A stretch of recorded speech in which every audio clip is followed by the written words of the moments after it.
اعوذ باللہ من الشیطان الرجیم بسم اللہ الرحمن الرحیم۔ حضرت ابراہیم علیہ السلام کی اللہ سے محبت اور دل کی صفائی۔ حضرت ابراہیم علیہ السلام کا دل اللہ کی محبت میں کس قدر صاف تھا۔ ایک مرتبہ بکریاں چرا رہے تھے، چراتے چراتے ایک آدمی آیا، اس نے پڑھا۔ حضرت ابراہیم علیہ السلام جھوم گئے اور جھوم کر لطف لینے لگے کہ کیا کہہ دیا، میرے محبوب کا تذکرہ کر دیا۔ لوٹ پوٹ ہونے لگے اور اس سے کہا کہ ایک مرتبہ بھائی یہ کلمات پھر کہہ دے۔ پھر مزہ آیا تو اس نے کہا کہ کیسے کہہ دوں، کیا دو گے؟ تو آپ نے فرمایا کہ بکریوں کا آدھا ریوڑ آپ کو دے دوں گا۔ پھر اس نے پڑھا اور حضرت ابراہیم علیہ السلام کو خوب لطف اور مزہ آیا۔ پھر خواہش کی کہ بھائی ایک مرتبہ اور پڑھ دو۔ پھر اس نے پوچھا اب کیا دو گے؟ تو حضرت ابراہیم علیہ السلام نے فرمایا کہ بکریوں کا آدھا ریوڑ جو باقی ہے یہ بھی دے دوں گا۔ پھر وہ پڑھنے لگا اور آپ کو خوب مزہ آنے لگا۔ آپ نے اپنی خواہش کا پھر اظہار کیا کہ بھائی ایک مرتبہ اور پڑھ دو۔ تو اس نے کہا کہ اب کیا دو گے؟ اب تو بکریاں بھی ختم ہو گئی۔ تو حضرت ابراہیم علیہ السلام نے کہا کہ اپنے آپ کو تیرے حوالے کر دوں گا اور آپ کی بکریاں چراؤں گا۔ جب اس نے پڑھا تو حضرت ابراہیم علیہ السلام لوٹ پوٹ ہو گئے اور ان کو خوب مزہ آیا۔ اس کے بعد اس آدمی نے کہا کہ دیکھو میں کوئی بکریاں لینے والا نہیں ہوں، میں تو اللہ کا فرشتہ ہوں اور تمہاری آزمائش کے لیے آیا تھا۔ دیکھیے اللہ سے کیسی محبت تھی اور دل کتنا صاف ستھرا تھا۔ اگر دل کے اندر ایسی سچائی ہو اور دل کے اندر ایسی صفائی ہو تو محبوب کا نام آتے ہی آدمی جھوم جائے، لوٹ پوٹ ہو جائے۔ اللہ کا ذکر کرتے ہوئے اس کے جسم کے اندر ایک عجیب سی کیفیت پیدا ہو جاتی ہے۔ ایک مرتبہ حضرت حسن بصری کے پاس ایک آدمی آیا اور کہنے لگا کہ حضرت ہم آپ کے پاس ہوتے ہیں اور آپ ہی کی بات سنتے ہیں، لیکن دل کی کیفیت نہیں بدلتی اور کچھ فرق نہیں پڑتا۔ فرمانے لگے کہ بھائی ایک دل سویا ہوا ہوتا ہے اور ایک مویا ہوا ہوتا ہے۔ سویا ہوا دل جگانے سے جاگ جاتا ہے، نصیحت کرنے سے جاگ جاتا ہے، اور ایسا دل جو مویا ہوا ہوتا ہے، مویا ہوا مطلب مرا ہوا، وہ کیسے جاگے گا؟ اگر نصیحت سننے سے، اللہ کی باتیں سننے سے دل کے اندر کوئی حرکت پیدا نہ ہو، دل کے اندر کوئی بیداری پیدا نہ ہو تو ایسا دل مردہ ہوتا ہے۔ حسن بصری ایسے دل کو مویا ہوا دل یعنی مرا ہوا دل کہتے ہیں۔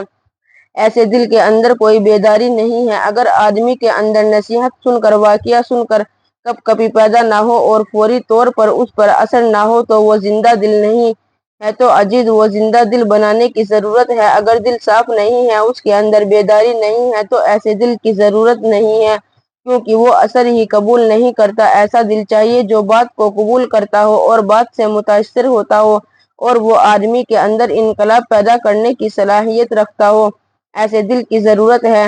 ایک بزرگ کا واقعہ ہے کہ وہ بہت بڑے شرابی کبابی تھے۔ ایک مرتبہ ان کے اندر میں قرآن کریم کی اس آیت کی آواز سنی، کیا ابھی ایمان والوں کے لیے وہ وقت نہیں آیا کہ ان کے دل اللہ کے ذکر سے خوف کھائیں، اللہ سے ڈریں؟ تو انہوں نے کہا کہ بلی کیوں نہیں۔ اب وہ شرابی کبابی فوراً بیدار ہو گئے۔ دل ان کا مویا ہوا نہیں تھا، دل ان کا صاف تھا، بس بیدار تو تھا مگر غافل تھا، سویا ہوا تھا، لیکن دل کے اندر اثر قبول کرنے کی صلاحیت تھی۔ فوراً آیت سنی اور آگے پیچھے دیکھا، آنکھیں کھل گئی۔ ایک آنکھ ہوتی ہے جس سے ہم دیکھتے ہیں اور ایک دل کی آنکھ ہوتی ہے۔ آنکھیں بھی دو طرح کی ہوتی ہیں، ایک بصارت کی، دوسرے بصیرت کی۔ بصارت تو ہماری ظاہری آنکھیں ہیں جن سے ہم دیکھ رہے ہیں، اور بصیرت وہ ہوتی ہے جس سے دل کی آنکھ دیکھتی ہے۔ بعض مرتبہ آدمی اپنی آنکھوں سے کچھ اور دیکھتا ہے تو فرق ہو جاتا ہے۔ تو انہوں نے کن آنکھوں سے دیکھا اور کن کانوں سے سنا؟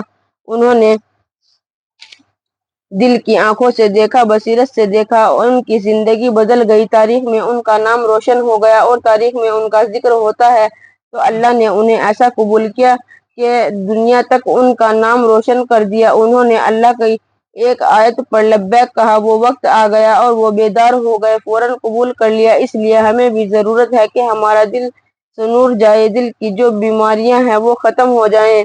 ہم نے بتایا کہ دل کے اندر بہت ساری بیماریاں ہوتی ہیں۔ گھر کے اندر روشن دان ہوتا ہے، اس کے اندر سے گرد آتا ہے، ہوائیں آتی ہیں، روشنی تو آتی ہے مگر گرد بھی آتا ہے۔ تو ہمارے دل کے روشن دان ہماری آنکھیں ہیں۔ آنکھوں سے جو کوڑا کرکٹ ہمارے دل میں آتا ہے اس سے کائی جم جاتی ہے۔ تو جب ہم نے آنکھوں سے غلط دیکھا، غیر محرم کو دیکھا تو اس کی کائی دل پر جم گئی اور دل پر ایک سیاہ نقطہ لگ گیا اور وہ کالا ہو گیا۔ اگر سامنے ہمارے عورت آ گئی اور اچانک ہماری نظر اس پر پڑ گئی تو تو معاف ہے، مگر دوبارہ اگر ہم نے دیکھا تو گناہ ہے۔ پہلے اللہ نے معاف کر دیا مگر دوبارہ دیکھ لیا، یہ ارادی طور پر جان بوجھ کر دیکھا تو اس کی پکڑ ہوگی۔ اس لیے قرآن کریم میں اللہ نے دونوں کو مخاطب کیا ہے، عورتوں کو بھی کیا اور مردوں کو بھی کیا کہ دونوں اپنی نگاہیں نیچی رکھیں۔